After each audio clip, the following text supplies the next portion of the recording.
He asks for something small at first. The request is trivial enough to be reasonable, close enough to care, and precise enough to be repeatable. She says no. The no feels clean, honest, and certain. A boundary drawn in quiet ink. He doesn't accept it as final. Instead, he begins the long, methodical work of turning that no into an eventual yes. This is coercion by design, not accident. A choreography of pressure where every step is rehearsed. Watch closely, because the change is rarely violent at the start, and almost always invisible to onlookers. The first instrument is trivialization. He responds to the refusal with a phrase that sounds innocuous. "You're overreacting," or "It's not a big deal." Those words are tiny hammers. They chip away at the certainty behind the boundary. The message is simple. Your feeling is wrong. My desire is reasonable. Repetition gradually reframes the refusal as an emotional overreach. When a boundary is recast as hypersensitivity, the holder begins to self-police to avoid the accusation. That is the first victory for pressure. The second instrument is escalation of requests. He layers the asks. A small favor follows a slightly larger one, each built upon the previous compliance. The pattern is a staircase. Each step seems minor until the top is far higher than when she started. She complies with small things to keep peace, and the habit of yielding becomes muscle memory. By the time the demand becomes significant, the reflex to say yes is trained. This gradual increase hides coercion in convenience. The abuser leverages momentum. Once behavior shifts, reversing it feels costly and awkward. The third instrument is guilt. He frames refusal as betrayal of him, of the relationship, or of her own true nature. "I thought you loved me," he murmurs, a line heavy with accusation. Guilt wires into deep social instincts to repair and appease. The brain hates unresolved social threats more than it hates material loss. So, guilt uses social pain to override principled boundaries. Over time, the cost of saying no becomes internalized as the cost of losing love or moral worth. The fourth instrument is the reward-withdrawal loop. Tenderness is given and rescinded, not based on need, but on compliance. A compliment after agreement. Silence after refusal. The pattern teaches her to equate closeness with obedience. Intermittent rewards, unpredictable kindness, are especially effective at shaping behavior. The brain learns to chase the warmth that sometimes appears after submission. Thus, desire and relief become conditioned responses to acquiescence. The fifth instrument is isolation. He sows seeds of disconnection from friends, family, and alternative perspectives. "They don't understand us," he says, positioning himself as protector and critic. The fewer the voices that affirm the no, the thinner the scaffolding that holds it. Social isolation narrows reality to the abuser's narrative. When external validation disappears, internal doubts multiply. Analytical.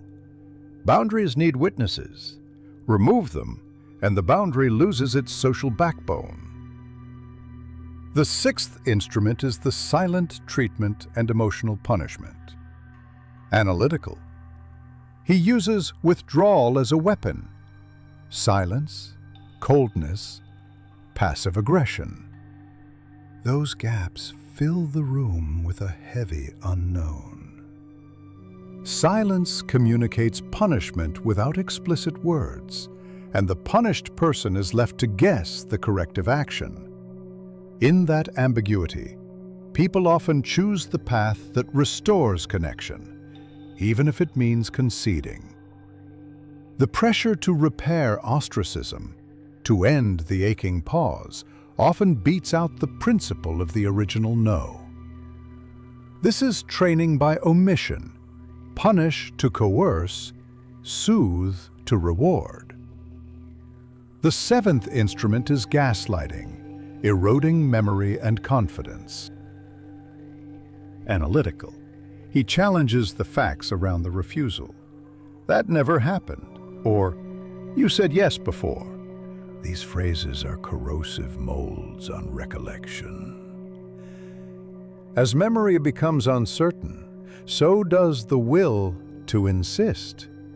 Decades of research show that undermined memory weakens resistance. Belief in oneself falters. When the blunt truth of no is questioned repeatedly, people begin to seek external cues to decide what's real. The abuser positions himself as the arbiter of reality. The eighth instrument is the weaponized apology. He apologizes in ways that reset the relationship but do not change behavior. "I'm sorry you feel that way," or "I never meant to hurt you." Those apologies sound remorseful but contain escape routes. The cycle of hurt, apology, brief repair, and repeat binds with trauma bond mechanics. The victim learns to accept apologies as proof of change, instead of requiring consistent transformation. This makes future no's seem like temporary storms, not structural problems. The ninth instrument is social leverage and reputation threats. He suggests implicit consequences. Awkward stories, small embarrassments, reputational nudges. "People will ask," he warns, or hints at stories that might come out. The fear of social fallout pushes people to concede rather than fight a rumor. In communities where standing matters, the cost of resistance multiplies. An abuser rarely needs to shout. Suggestion and implication are sufficient. Reputation becomes a currency to buy compliance. The 10th instrument is financial and practical control. He arranges dependencies, access to money, childcare, transportation, so that saying no has tangible, painful consequences. Even a small loss of autonomy can feel catastrophic when survival is framed as contingent. Practical barriers erode the ability to persist in refusal. The logic is blunt. Compliance is easier than hardship. Economic coercion transforms moral choices into risk calculations. When resistance threatens basic needs, the balance of power tilts sharply. The 11th instrument is cognitive framing, reframing the no as an inconvenience to be negotiated rather than a right to be respected. He positions his desires as logistical issues, amenable to scheduling or compromise. "We can make it work," he says, as if the refusal is a scheduling conflict. This incremental reframing relativizes boundaries into items on a to-do list. People trained to seek harmony often default to problem-solving rather than boundary enforcing. The cultural pressure to cooperate feeds this mechanism. Refusal becomes a checkbox to be ticked, not a line to be held. The 12th instrument is mirroring and emotional mimicry. He reflects back her vulnerabilities and uses them as leverage: fears, insecurities, past losses. "You're so sensitive because of what happened to you," he coos, turning care into a diagnostic label. This tactic converts empathy into leverage, making the rescuer the one who knows best. When vulnerabilities are spoken of publicly by the abuser, they lose their protective power. That disclosure becomes a script the abuser uses to predict and manipulate responses. Mirroring creates intimacy, and intimacy becomes a tool for compliance. The 13th instrument is normative pressure, invoking values, religion, or social rules to shame refusal. He cites teamwork, family, commitment, or faith as moral grounds for yielding. A relationship is about give and take, he argues, masking coercion as partnership. Moral language makes resistance feel selfish. People who value moral identity are especially vulnerable to this pressure. When no is reframed as a moral failing, it loses social legitimacy. Norms become tools of persuasion rather than shared agreements. The 14th instrument is the slow erosion of self-efficacy. Analytical. Each of the above tactics chips at confidence, memory, social networks, finances, and moral frameworks. Over months or years, the person begins to doubt their judgment. Doubt breeds hesitation. Hesitation breeds compliance. This erosion is often mistaken for being reasonable or growing compromise. But compromise has limits. When the cost of being right is increasingly cast as harm, people choose peace over principle. The abuser's art is patient. It converts resistance into resignation. The 15th instrument is reward for capitulation combined with punishment for standing firm, a pattern that writes itself into attachment. This intermittent reinforcement, as behavioral scientists note, is one of the most durable shaping mechanisms. She learns that certain concessions make the storm pass, and the relief is addictive. That addiction to relief can feel indistinguishable from love, because both use oxytocin and social bonding systems. The relationship becomes a conditioned environment where yes is the survival answer. Breaking the pattern requires new scaffolding, external witness, practical support, and cognitive reframing. Without those, a strong no is slowly replaced by an astute calculation, a reluctant yes. Real examples are not abstract. Consider a woman who refused to allow her partner access to her phone. He turned that boundary into a test, then into a crisis by telling mutual friends she was secretive. He asked, then pleaded, then accused, each step nudging her toward compliance. Her initial no softened in private, because the social cost of conflict seemed larger than the cost of giving in. Or consider a colleague pressured to work extra hours. The boss's smile hides a cascade of signals: praise for those who stay, subtle critique for those who leave. Both scenarios rely on normal social incentives turned into manipulative levers. The pattern is the same. Reshape the environment so that saying yes is easier than surviving the consequences of saying no. The psychology is clinical and common. Coercive control maps onto learned helplessness, trauma bonding, and operant conditioning. Studies show that unpredictable rewards and intermittent punishment produce the most enduring compliance. People trapped in these dynamics often internalize blame and view their resistance as failure. Clinical interventions emphasize rebuilding choice architecture, safe exit plans, social witnesses, and economic pathways. But prevention starts with naming the tactics and teaching people how they function. Recognizing the pattern transforms it from personal shame into a comprehensible mechanism. Language matters in naming tactics. Saying manipulation sounds accusatory. Saying pressure pattern clarifies process.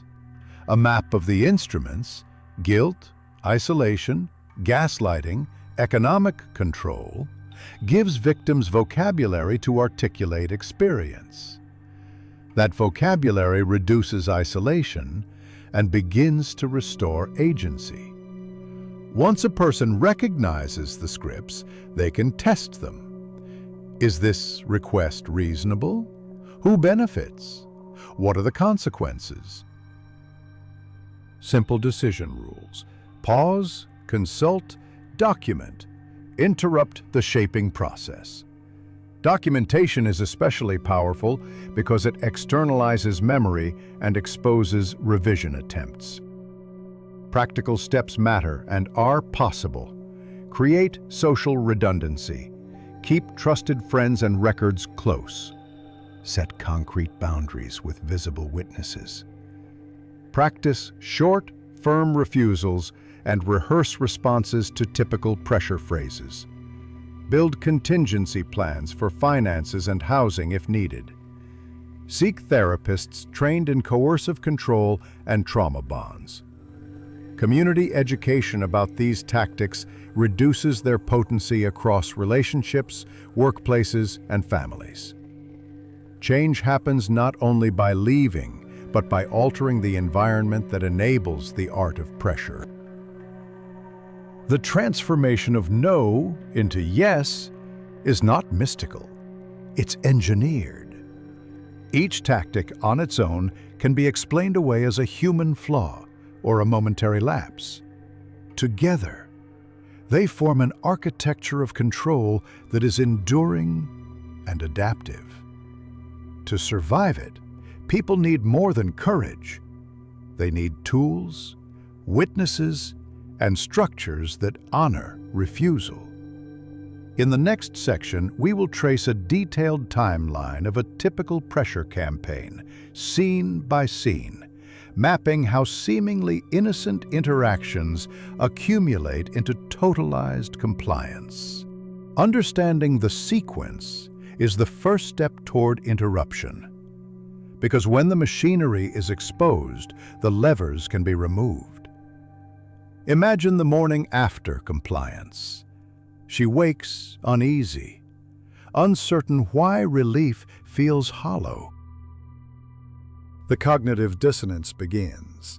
The body knows a boundary was crossed, but the mind rationalizes peace. At least there's no fight, she tells herself. That sentence is the anthem of the coerced. The nervous system, still buzzing from stress hormones, records each concession as a safety strategy. Over time, safety replaces authenticity as the core motivation. This is how survival masquerades as love. To map the full transformation, watch the sequence unfold across months. Stage 1 is the charm phase, idealization, connection, and the illusion of shared values. He mirrors preferences, amplifies emotions, and floods attention. The target feels seen, chosen, exceptional. This sets the hook of reciprocity. After so much attention, refusal feels rude. Stage 2 begins when small boundaries are tested. Each minor push tests elasticity. Each concession becomes precedent. Patterns replace spontaneity, and spontaneity becomes risky. Stage 3 introduces conditional affection. The once constant warmth now requires performance. "I just wish you were like before," he says, nostalgia laced with blame. The victim works to earn the old tenderness, unaware it was part of the bait. Each success in appeasement resets the standard higher. Stage 4 integrates fear, not of violence necessarily, but of emotional withdrawal. Silence becomes the punishment that erases confidence. At this stage, refusal triggers panic. Compliance restores equilibrium. Stage 5 introduces public dynamics. The abuser begins to manage image. Jokes at her expense, strategic disclosures. "We're just playing," he insists, while observers laugh. The humiliation normalizes submission. Laughter coats dominance in humor. The victim participates to avoid looking overly sensitive. This normalization of imbalance further internalizes power differentials. The audience, often unknowing, becomes secondary reinforcement for control. Over the following months, internal dialogue shifts. Maybe he's right. Maybe I do make things harder. Doubt replaces certainty. Self-blame replaces indignation. Studies on cognitive restructuring under coercion show this is adaptive. The mind rewrites events to reduce stress. The paradox is clear. By accepting fault, the victim feels temporarily safer. Safety through surrender is the quiet genius of psychological pressure. It doesn't break the will, it rewires it. The abuser's consistency lies in unpredictability, intermittent affection, surprise anger, random silence. These maintain hypervigilance. The victim scans for cues, decoding micro-expressions like survival data. Living in constant analysis drains executive function. Fatigue lowers resistance. When exhaustion becomes baseline, decision-making simplifies to one principle: avoid escalation. In such environments, no becomes dangerous. The learned association between refusal and threat locks the mind into compliance loops. Consider the physical toll. Chronic cortisol elevation reshapes memory formation and emotion regulation. The hippocampus shrinks under prolonged stress. The amygdala overfires. These neurological changes manifest as anxiety, insomnia, and difficulty trusting perceptions. The abuser weaponizes this confusion.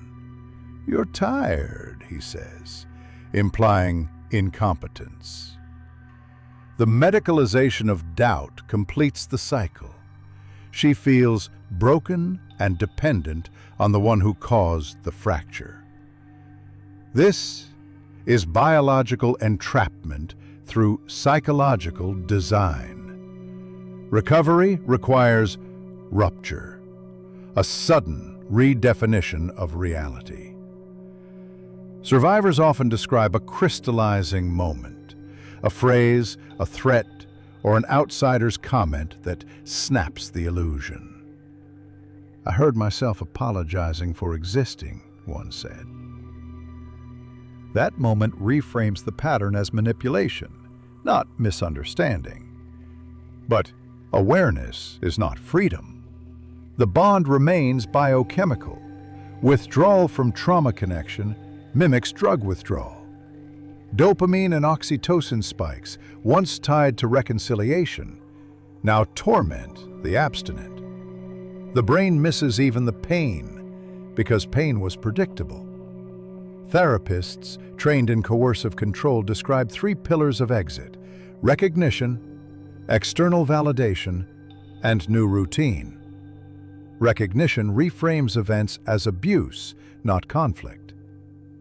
Validation from witnesses breaks isolation and restores shared reality. Routine rebuilds autonomy through small, consistent choices. Every day, choose one decision he didn't make for you, advises one clinician. This rewires agency into daily life.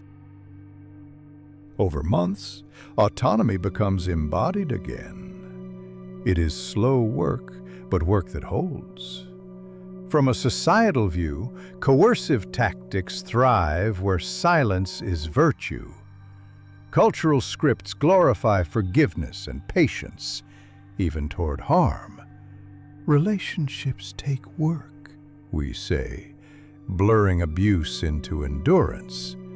Victims absorb that script and interpret persistence as strength.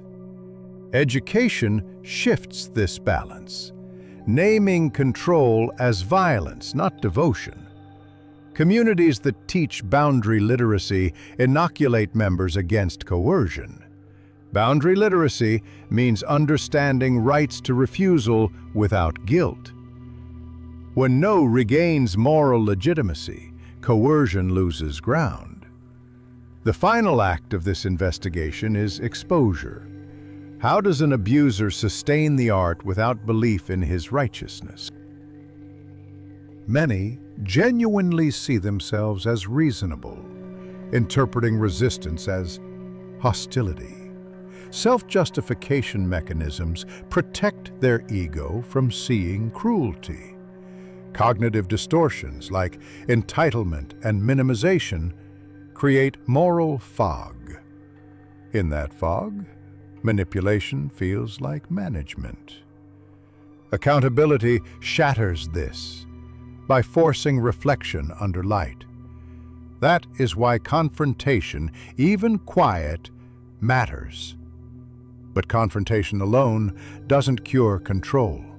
Systems must support the aftermath: legal, therapeutic, social. Survivors need structures that sustain the reclaimed no. Without reinforcement, old dynamics regenerate under new names. Freedom is not a one-time event. It is maintenance of clarity. Support groups, trauma-informed therapy, and education are maintenance tools. Analytical, each reinforces the neurobiological shift from compliance to agency. Healing is not linear, but cumulative. The paradox of psychological pressure is that it exploits human strengths: empathy, loyalty, and the desire for connection. Analytical, those qualities, celebrated in normal life, become liabilities in a coercive system. The lesson is not to harden, but to discern. Healthy empathy includes boundaries. Loyalty requires reciprocity. The abuser weaponizes virtues. The survivor must reforge them into tools of awareness. Awareness reframes past suffering as expertise. Analytical, knowledge transforms the echo of submission into an alarm of recognition. That alarm protects future relationships. In closing, the question lingers: why do so many intelligent, strong people succumb to such subtle control? Analytical, because the human mind values belonging more than logic when threatened. Isolation makes any connection feel like salvation. Abusers understand this and build their systems on the hunger for inclusion. The cure is not distrust, but distributed belonging, networks that remind individuals they are not alone. Community is the antidote to manipulation. When people have multiple mirrors, one cannot rewrite their reflection. This is the psychological vaccine against pressure. The camera pans out from a quiet apartment, dishes unwashed, phone silent. Somewhere inside, someone rehearses a sentence they've never said aloud. No, and I mean it.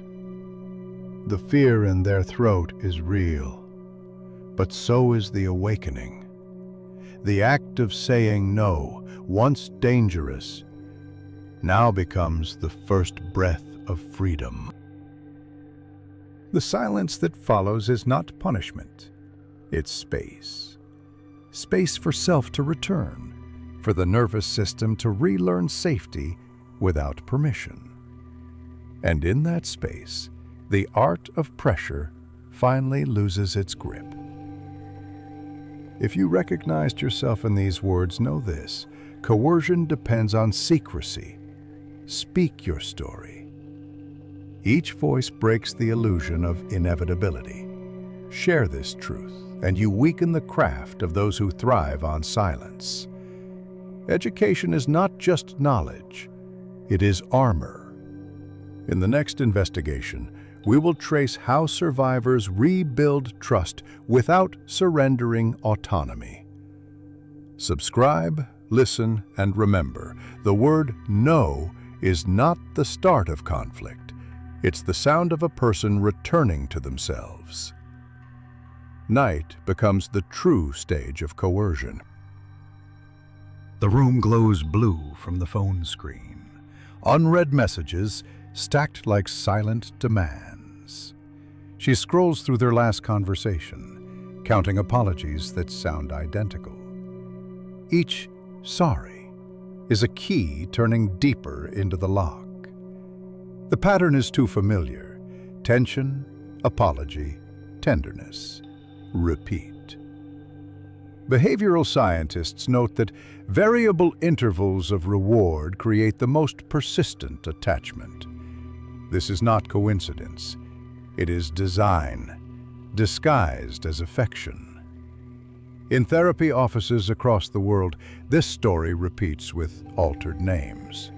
The details change: gender, setting, culture, but the choreography remains constant. The professional term is coercive control, but survivors call it walking on glass. Every decision must be weighed for emotional cost. Even breathing feels performative under surveillance. When autonomy shrinks, the sense of self becomes an echo chamber of the abuser's moods. Identity bends to fit the narrow corridor of acceptable behavior. Consider the microdynamics. A glance too long at a stranger sparks interrogation. A tone slightly defensive triggers a withdrawal of warmth. She predicts these landmines, reshaping speech to maintain calm. Over months, she becomes fluent in self-erasure. The abuser calls it harmony. The price of that harmony is authenticity, a trade disguised as maturity. When the body must constantly decode danger, love becomes indistinguishable from survival. The brain learns faster than the conscious mind. Neural pathways etch patterns of anticipation and appeasement. Sleep grows shallow, filled with rehearsals of imagined arguments. Even in dreams, she explains herself. Morning brings exhaustion, misnamed as devotion. These symptoms mimic anxiety disorders, yet their origin is relational, not chemical. The abuser has effectively outsourced emotional regulation to the victim. Her peace becomes his product. Outside observers rarely see the pressure. He smiles at parties, compliments publicly, even praises her loyalty. Behind closed doors, praise turns to performance review. "You embarrassed me when you spoke that way," he says softly. Calibrated to guilt, the correction masquerades as care. This duality confuses outsiders and isolates the victim further. It's easier to doubt yourself than to accuse someone beloved of cruelty. Over time, she begins to police herself without prompting. Internalized control is the abuser's final masterpiece. He doesn't even have to say anything, she confides to a friend. I just know what will make him upset. That predictive compliance feels like agency, but functions as captivity. The paradox is chilling. The freer she seems, the deeper the programming runs. Self-regulation was once liberation. Now it's a leash she holds herself. Control internalized requires no jailer. Some victims describe a faint dissociation, watching themselves agree to things they once refused. It's like someone else nods for me, one said. The split between self and behavior grows until conscience itself feels unreliable. This fragmentation is psychological scar tissue. The mind survives by compartmentalizing. Clinical literature compares it to soldiers adjusting to chronic threat, numbness as a defense. The tragedy is that numbness becomes the baseline of love. How does one reverse such conditioning? Experts emphasize reintroducing safe contradiction. A therapist might ask the survivor to practice saying no in minor scenarios, choosing a meal, refusing a call. The simplicity masks the depth of reprogramming required. Each small act of defiance is a neurological repaving. Repetition creates new associations between refusal and safety. Over months, the limbic system recalibrates. No longer a threat. No becomes neutrality. The nervous system must learn peace again. Social environments accelerate or sabotage this process. Friends who say, "You should have left sooner," reinforce shame. Those who listen rebuild agency. Healing requires witnesses who don't demand performance. The survivor must narrate the story without editing for disbelief. Each retelling transforms chaos into chronology, pain into data. Data is empowering because it replaces confusion with structure. Structure is the opposite of manipulation. Naming each tactic reclaims stolen language. Society's complicity lies in mislabeling control as passion. Films romanticize jealousy. Songs glorify persistence. Don't give up on her, the lyrics plead, never mentioning consent. Cultural scripts train us to view boundaries as obstacles to overcome. The abuser merely exploits what art has normalized. Deprogramming must therefore reach culture, not just individuals. Public awareness campaigns, education in schools, and media literacy workshops are antidotes. When love stories begin to celebrate boundaries, control loses its glamour. There's also a shadow within each person, the need to be chosen at any cost. That vulnerability is ancient, tied to tribal survival. Rejection once meant exile.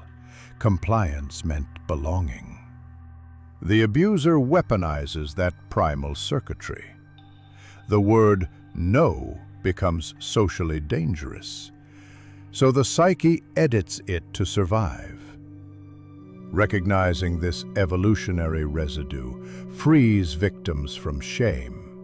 They realize their compliance was once adaptive, not weakness. Understanding evolution allows compassion for one's past self. In research interviews, many survivors express astonishment at how normal everything felt. It wasn't shouting or hitting, they say, just small corrections. That subtlety is the genius of psychological pressure. It hides in politeness. Coercion wears civility like perfume. Professionals describe it as abuse without bruises. Its invisibility protects perpetrators from accountability, but data and language pierce invisibility. Once documented, patterns lose magic. The abuser's inner logic deserves exposure too. Often driven by insecurity and fear of abandonment, he mistakes control for connection. If she can't leave, she must love me, his subconscious whispers. That equation fuses love with possession. In therapy, such individuals often crumble when faced with genuine autonomy from partners. They are addicted not to love, but to reassurance through dominance. Treatment requires dismantling entitlement, an exorcism of the right to another's will. Few submit to that cure willingly. Technology has added new instruments to the orchestra of pressure. Constant texting, GPS tracking, and online surveillance amplify control under the guise of care. Text me when you get there. Sounds sweet until it becomes mandatory. Digital tethering replaces physical chains with pings and notifications. The victim learns to account for every moment, every silence. Each unread message breeds anxiety of accusation. In this century, psychological pressure travels through Wi-Fi. Modern love letters are location requests. Some abusers extend influence post-breakup. They hover in social feeds, comment indirectly, or send nostalgia-laden messages. "I hope you're okay," conceals a hook, attention reacquired. Survivors relapse emotionally because the contact revives the bond. Blocking feels cruel, yet leaving the door open invites invasion. Digital detox is part of emotional detox. Erasing traces online is both symbolic and practical, reclaiming space in one's algorithm. Healing now includes unfollowing. For some, the aftermath brings anger, a delayed recognition of theft. He stole years of my life. That rage is fuel for reconstruction. Anger, once suppressed, now signals recovery. It announces that the self has returned. Therapists call it the boundary emotion. Anger redirects energy outward, rebuilding assertiveness. Properly channeled, it restores dignity without vengeance.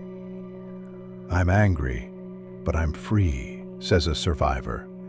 That sentence is the opposite of a coerced yes. Art often helps translate what language cannot. Survivors paint, write, compose, externalizing invisible bruises. Canvas and melody become testimony. Creative expression rebuilds narrative authority. They choose the frame, the color, the tone.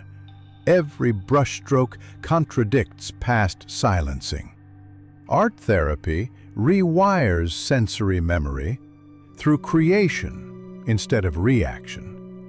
The nervous system learns to associate autonomy with pleasure, not danger.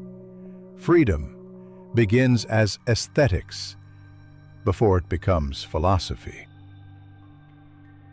In classrooms, teaching consent as enthusiasm rather than obligation changes futures. grows.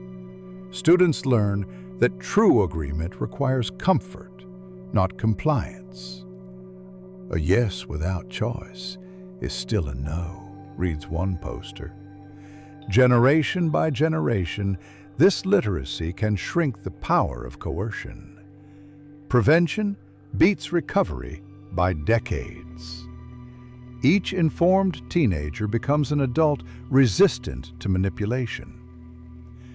Education is slow armor, invisible but cumulative.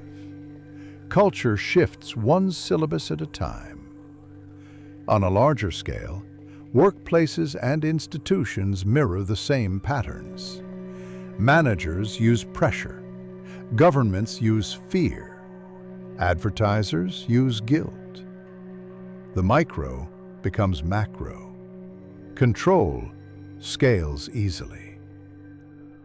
Awareness of these parallels empowers citizens as well as partners. Psychological literacy is civic defense. Recognizing manipulation in personal life sharpens recognition in politics and commerce. The skills are transferable. Critical thinking is the firewall. The art of saying no sustains democracy. Eventually, every survivor reaches a day of silence that feels different. The absence of his voice no longer echoes. She makes coffee, adds sugar, and doesn't flinch at quiet. That moment, trivial and monumental, signals recalibration. Peace no longer requires permission. The body, once conditioned to anticipate threat, now trusts stillness. This is autonomy felt, not declared. Freedom rarely looks dramatic. It looks like calm mornings. The documentary tone of this investigation is deliberate. Every viewer who identifies a manipulation pattern weakens its power. Awareness is collective resistance. Sharing stories transforms victims into educators. Each testimony adds another defense against coercion. When knowledge circulates, silence fractures. The abuser's art withers under observation. Pressure needs secrecy to survive. Light dismantles the illusion of inevitability. And so we return to the question of choice. How can anyone be free if saying no feels unsafe? Safety must be rebuilt socially, through laws, education, empathy. Freedom is relational, not solitary. The right to refuse depends on a world that respects refusal. This is the collective duty of society, to treat no as sacred. When communities enforce that principle, the machinery of coercion rusts. Until then, vigilance remains our inheritance. The screen fades to black, leaving the echo of a heartbeat. Somewhere, someone rehearses the word again, testing its sound in their mouth. No. It feels fragile, but alive. For the first time, the silence that follows is peace, not punishment. That is how psychological warfare ends. Not with shouting, but with quiet reclaiming of space. Every refusal is an act of creation. Every boundary, a declaration of being. The art of pressure loses meaning once the audience learns the script.